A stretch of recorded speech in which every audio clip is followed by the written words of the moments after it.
Hi, today I want to talk a little bit about the things that we can't see.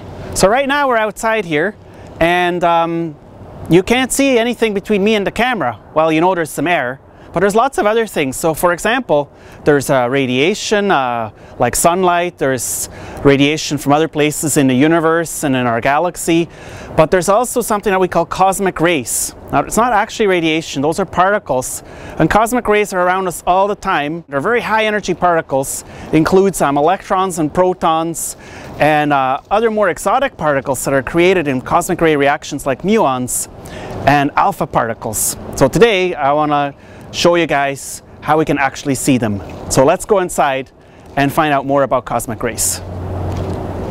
So now we're inside our tunnel here at Science North, and this is actually a good spot to talk a little more about cosmic rays.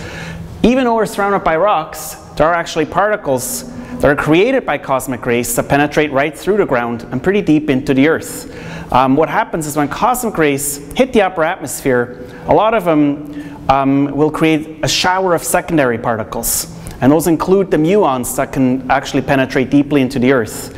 At some depth, they won't be able to penetrate, and that's why SNOLAB has constructed 2 kilometers underground to actually do their sensitive experiments to look for dark matter and neutrinos away from the cosmic ray particles. So now, let's go into the Science Center and actually see how we can actually spot the traces that cosmic rays leave.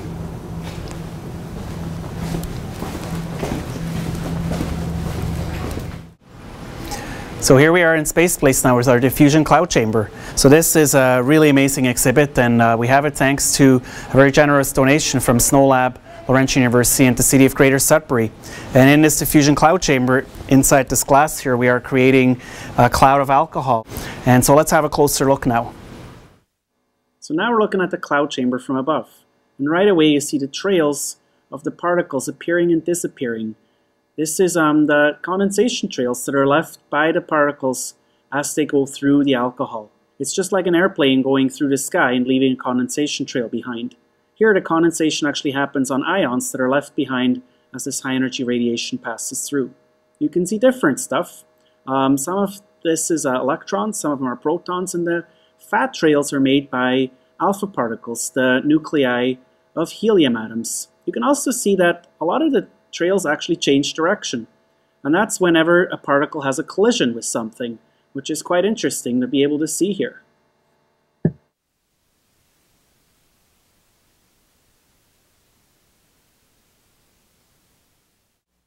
So now we've changed our camera angle here and we're looking from the side, and what you can see really well now is little droplets of alcohol which the trails actually form in.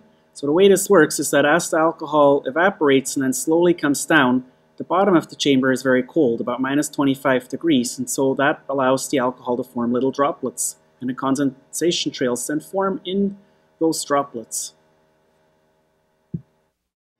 The cloud chamber also allows us to see the radiation coming from a radioactive source. So here we've inserted a radioactive source. There's a little metal tip that you can see on the left-hand side of the cloud chamber, and in front of it you can see many streaks, and that's the actual high energy electrons and gamma rays which are coming from that radiation source. Super cool, right?